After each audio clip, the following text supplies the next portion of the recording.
तो आज हम लोग तीसरा चैप्टर स्टार्ट कर रहे हैं, फूल और कांटा। तो देखो क्या है जन्म लेते जगह में एक ही पौधा उन्हें है पालता, रात में उन पर चमकता चांद भी एक ही सी चांदनी है डालता। इस इन पंक्तियों से कवि का तात्पर्य यह है कि एक पौधे पे ही जन्म लेते हैं। कौन कौन? फूल और कांटे दोनों। जैसे गुलाब का फूल ले लो, एक ही पौधे पर फूल भी मिलेंगे और कांटे भी मिलेंगे। रात में उन पर चमकता चांद भी एक ही सी चांदनी है डालता। तो एक ही पौधा उन्हें पाल रहा है, पोषण दे रहा है, दे रहा है। क्या पौधा ये भेदभाव करेगा कि हम पोषक तत्व केवल फूल को दें, कांटे को ना दें? ऐसा होता है क्या? नहीं होता। जब रात में चांद अपनी चांदनी बरसाता है, चांदनी बिखेरता है, तो क्या वो भेदभाव करता है कि फूल को ही देंगे हम, कांटे को नहीं देंगे? बताओ, ऐसा होता है? नहीं होता। रात में उन पर चमकता चांद भी एक ही सी। तो कवि क्या कह रहा है कि चांद भी फूल और कांटे दोनों पर एक सी ही चांदनी डालता है, भेदभाव नहीं करता। मेघ उन पर है बरसता एक सा। मेघ शब्द बना है मेघ से। मेघ माने बादल। बादल भी एक से बरसते हैं, फूल पर भी समान बारिश और कांटों पर भी समान बारिश। क्या ऐसा होता है कि बारिश हो और फूल भीग जाए, कांटे ना भीगे? ऐसा होता है? इसका मतलब बादल भी भेदभाव नहीं करता।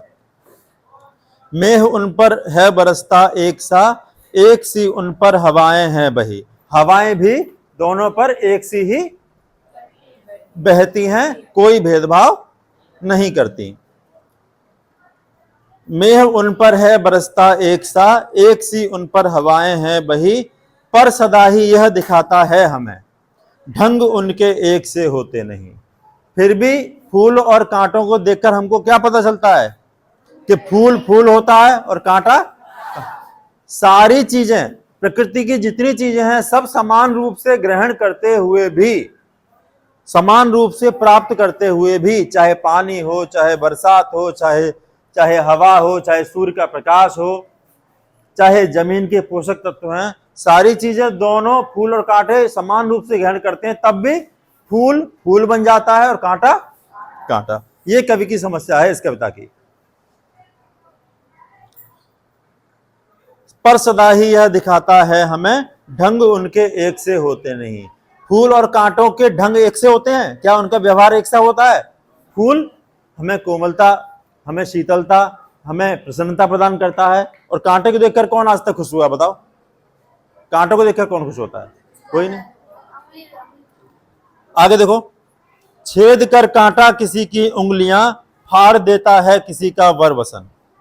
कांटा जो है वो किसी की उंगलियां छेद देगा, किसी के कपड़े फाड़ देगा, मतलब कष्ट ही देता है। वसन माने बस कष्ट ही देता है। प्यार डूबी तितलियों का पर कतर। तितलियां बेचारी आती हैं प्यार से पौधे के पास, लेकिन वो उनके पंखों में चुभकर उनके पंखों को भी फाड़ देता है। हाँ, प्यार डूबी तितलियों का पर कतर, यानी परों को कतर के। क्या चीज से कतरते हैं? वो कांटा भी कतर देता है। भौर का है बेद देता श्याम तन। और जो भौरा जाता है फूल के पास, मोटा वाला भौरा है ना, तो उसको भी वो चुभ जाता है, उसको बेद देता है। बेदना माने उसमें चुभ जाता है, उसके श्याम तन को, यानी सांवले शरीर को वो जो है चुभो कर खुद को बेहाल कर देता है, भौरे को। तो इसका कभी क्या कह रहा है? कभी कह रहा है जिसको देखो उसको वो केवल परेशानी ही देता है, कष्ट ही देता है। कौन? कांटा। इसका छुपा हुआ अर्थ ये भी है कि मनुष्य भी इसी तरीके के होते हैं। कुछ फूल होते हैं, कुछ कांटे। कुछ होते हैं जो हमेशा प्रसन्नता बांटते हैं, लोगों की समस्याओं को दूर करते हैं, सॉल्यूशन का पार्ट होते हैं, और कुछ लोग होते हैं जो कांटों की तरह व्यवहार करते हैं। जहां जाएंगे वहां केवल प्रॉब्लम क्रिएट करेंगे, सॉल्यूशन नाम की चीज उनके अंदर नहीं होती। खैर आगे देखो, भौर का है बेद देता श्याम तन, फूल लेकर तितलियों को गोद में, भौर को अपना अनूठा रस पिला। फूल क्या करता है?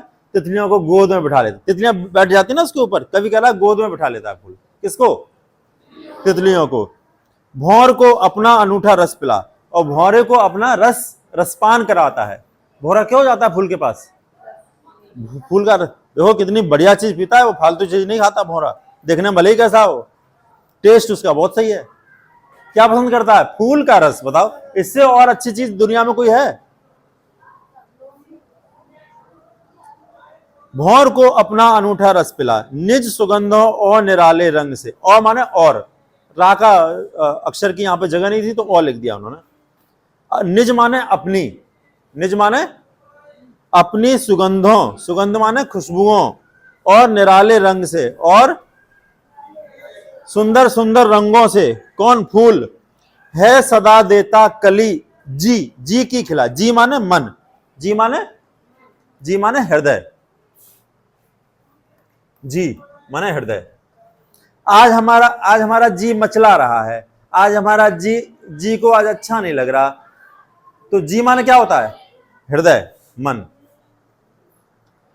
तो अपनी खुशबुओं और अपने सुंदर रंगों से फूल हमारे मन को प्रसन्नता प्रदान करता है खटकता एक सबकी आंख में, दूसरा है सोहता सुरशीश पर। अब कांटे और फूल में अंतर देखिए। एक जो कांटा है वो सबकी आंखों में खटकता है। क्यों खटकता है? क्योंकि वो है ही ऐसा, वो किसी के साथ अच्छा करता ही नहीं है। जहां देखो वहां चुभता रहेगा, वस्त्र फाड़ता रहेगा, किसी का पर करता रहेगा, किसी के शरीर में चुभता रहेगा, तो कौन उसको पसंद करेगा? तो एक जो कांटा है वो सबकी आंख में खटकता है खटकता एक सबकी आंख में, दूसरा है सोहता सुरशीश पर। और दूसरा यानी फूल जो है, फूल क्या करता है? सुरशीश माने, सुर माने देवता, देवताओं के शीश पर सोहता। सोहता माने शोभायमान होता है, सोहता माने शोभा पाता है। कांटा अपने कर्मों की वजह से सबकी आंखों में खटकता है, कोई उसको पसंद नहीं करता। जबकि फूल भी अपने ही सत्कर्मों की वजह से सब उसको पसंद करते हैं, और वह देवताओं तक के शीश पर विराजमान रहता है, देवताओं तक के शीश पर शोभायमान रहता है। ये अंतर है कर्मों का। कविता का उद्देश्य समझिए, कर्मों का। अंतिम दो लाइनें बहुत ज्यादा पंक्तियां बहुत महत्वपूर्ण हैं। किस तरह कुल की बड़ाई काम दे, जो किसी में हो बड़प्पन की कसर। कवि का अंतिम पंक्तियों से कहने का तात्पर्य यह है कि अगर हमारे कर्म अच्छे नहीं हैं तो हमारा जन्म चाहे कितने ही ऊंचे कुल में क्यों ना हुआ हो, हमारा जन्म चाहे कितने ही अच्छे परिवार में क्यों ना हुआ हो, लेकिन हमें उसका लाभ नहीं मिल पाएगा, क्योंकि हमारे कार्य अच्छे नहीं हैं। अगर कर्म अच्छे हों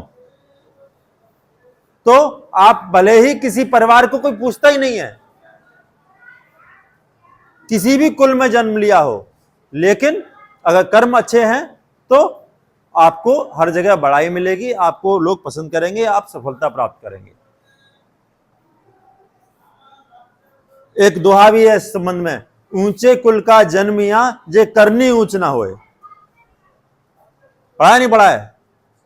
अगर ऊंचे कुल में जन्म लेने वाला और उसकी करनी उच्च नहीं होती है तो वो उसी प्रकार होता है जैसे सुवर्ण कलश स्वरा भरा साधु निंदा सोए। कर्ण का एग्जाम्पल लो। कर्ण सूतपुत्र कहे जाते थे, भले ही ठीक है वो उनका वो राज परिवार के थे, लेकिन पता नहीं था पालन पोषण कहां हुआ, गरीब परिवार में। लेकिन अपने कर्मों की वजह से इतने बड़े धनुर्धर थे कि उन्होंने किसको टक्कर दी? अर्जुन को टक्कर दी, अर्जुन के प्रतिद्वंदी माने गए। तो किसी को ये नहीं सोचना चाहिए क्या कि हम नीचे परिवार के या ऊंचे परिवार के या हमारी पारिवारिक पृष्ठभूमि अच्छी नहीं है। ये कुछ भी चीजें मायने नहीं रखती, मायने रखते हैं हमारे कर्म, हमारी मेहनत, हमारा व्यवहार। इस सुंदर सी कविता के कवि हैं अयोध्या सिंह उपाध्याय हरिऔध, और इसके बाद इस कविता को आप लोगों ने लिख लिया है। कवि से परिचय देखिए, बहुत फेमस कविता थी, उठो लाल अब आंखें खोलो पानी लाई मुंह धो लो। ये कविता किसने लिखी? अयोध्या सिंह उपाध्याय हरिऔध जी ने ही लिखी है, जो इस फूल और कांटा के कवि भी हैं। इन्होंने बच्चों के लिए अनेक रोचक कविताएं लिखी हैं। इनका जन्म आजमगढ़ उत्तर प्रदेश में हुआ था। और हरिऔध जी की का चर्चित काव्य कृति क्या है? प्रिय प्रवास। ये बात नोट कर लेना, याद रखना, इनकी जो काव्य कृति है प्रिय प्रवास, क्या नाम है? बोलो। प्रिय प्रवास को खड़ी बोली का पहला महाकाव्य माना जाता है। खड़ी बोली का पहला महाकाव्य। देखो कितना अच्छा क्वेश्चन पूछा गया कि खड़ी बोली क्या होती है, अभी बता रहे हैं। खड़ी बोली का पहला महाकाव्य कौन सा है? बोलो। प्रिय प्रवास। हिंदी का पहला महाकाव्य कौन सा है? ये तो खड़ी बोली का है। हिंदी का पहला महाकाव्य है पृथ्वीराज रासो। कौन सा है? किसने लिखा? 4 बांस 24 गज अंगुल अष्ट प्रमाण, ता ऊपर सुल्तान है मत चूके चौहान। पृथ्वीराज चौहान, तराइन के युद्ध 2 हुए, पढ़े हैं नहीं? एक 1191 में और एक 1192 में। तराइन के युद्ध में हुआ ये कि पहली बार तो पृथ्वीराज चौहान जीत गए। दोबारा आया आक्रमणकारी, कौन था? मोहम्मद गजनी था, गजनवी? गौरी था, मोहम्मद गौरी। दूसरी बार में उसने जो है पृथ्वीराज चौहान को हरा दिया और बंदी बनाकर ले गया अपने देश, गजनी देश। आंखें फोड़ दी गई और मतलब तरह तरह से उनको टॉर्चर किया गया। तो वो सब कहानी लिखी गई है किसमें? पृथ्वीराज रासो में। हिंदी का पहला महाकाव्य। खड़ी बोली का पहला महाकाव्य प्रिय प्रवास। अब सवाल इन्होंने पूछा खड़ी बोली क्या होती है?